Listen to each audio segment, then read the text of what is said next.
Joined now on the broadcast by the voice of the Calgary Hitmen, Brad Curle, going out west now. Brad, we'll start off. Season just getting underway. What are the expectations in Calgary this year for the Hitmen? I think the expectations are high. They seem to always be high around this organization when you consider they're been a model of success. Last year, finishing third in the division, making the playoffs for the 18th time in the last 19 seasons, had more than 40 wins. I think the expectations are, once again, this club should be a playoff team, and a lot of it surrounds a large contingent of returning forwards. Pretty much all the returnees from last year are eligible to come back, with the exception of their top scorer, Riddell Fazlev, and Jackson Hauk, who is third in team scoring. So there's a lot of returning faces up front. The goaltending is solid. I guess the biggest question might be on the blue line, where they graduate three players, including Travis Sanheim, who played for Canada's World Junior team last year, expected to turn pro with the Philadelphia Flyers, and Keegan Kanzig with the Calgary Flames. Maybe a bit of a remake on the back end, but for the most part, a lot of returning faces. And in junior hockey, when you've got a lot of 18 and 19-year-olds, often the expectations are rather high. Talking about players with high pedigree for Calgary, name that jumps out to a lot of people would be Jake Bean, first draft pick of the Carolina Hurricanes. Has he come back to Calgary yet? What are the projections on him? Could he stick in the NHL this year? What kind of player is he? Well, he's a dynamic offensive talent and has the ability, I think, Patrick, to really slow the game down. And as a defenseman, he's got so much poise with the puck. You watch him at the opposition blue line quarterback a power play. Just seems to be able to walk the line and maneuver around defenders and get shots through. He set a franchise record last year, scoring 24 goals. And for a franchise that's 22 years old and has had some great defensemen go through the program, Bean broke all the records.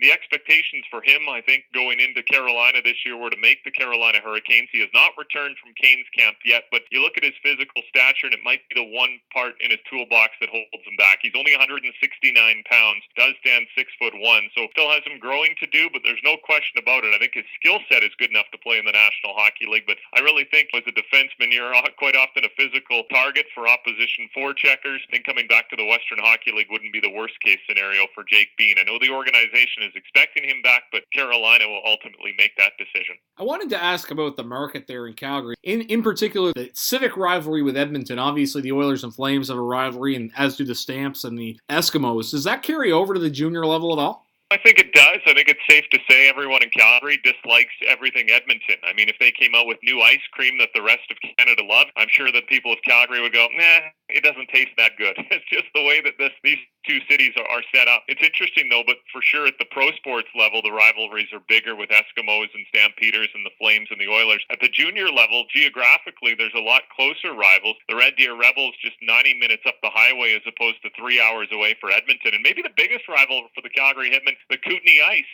They're 4 hours away. They're in a different province. They're one of the smaller markets in the Canadian Hockey League, but Calgary and Kootenay have had so many rivalries breed out of playoff history. They've met the playoffs 2 of the last 3 years, and so much so the rivalry is strong in Calgary that fans chant Kootenay sucks to a little bit of a musical bed that is played in the Saddledome on every single night. And it doesn't matter if Kootenay's in town or if it's the Regina Pats, they still chant Kootenay sucks. Edmonton is a rival for sure, but I would suggest the Kootenay Ice might be the biggest in the organization in terms of the way the fans look at it. I mentioned the marketplace there. Obviously, the team name comes from the wrestler Bret Hart, which is a nice celebrity rub for sure. How has the team been able to use that, carving its niche? It's tough, I guess, when you're in the shadow of a big NHL team. It is and it isn't. The fact that they play out of the same building as the Calgary Flames, I think, really helps a lot. Bret the Hitman Hart, as you allude to, was part of the initial ownership group along with Joe Sakic and Theron Fleury. And initially, there was some question, could a Western Hockey League franchise compete in an NHL market? And I think the answer some 22 years later is a resounding yes. Part of it being Flames ticket is tough to come by. And anyone who's attended the National Hockey League game knows that the price point between the NHL and the junior hockey is considerably different. So I think there's a definite younger audience. When you think of a Flames game, you think more corporate. I think you think of the Hitmen, you think more family, and they've really targeted families. I think another part of that is the fact that they do play out of the Scotiabank Saddledome, the home of the Flames, as I alluded to off the top. The atmosphere is almost similar to that in the NHL. The same entertainment crew that works for the Flames does so for the Hitmen as well. At the end of the day, it's a win-win. This marketplace is over 1.2 million people. There's enough room for both teams to have success, and they have. Brad, I want to thank you for this. I want to wish you the best of luck to you and the Hitmen this season going forward. Sounds good. Thanks for having me on, Patrick. That's Brad Curle. He is the voice of the Calgary Hitmen of the Western Hockey League. You are listening to McDonald Auto Group, Scream Eagles Hockey, 1270 CJCB.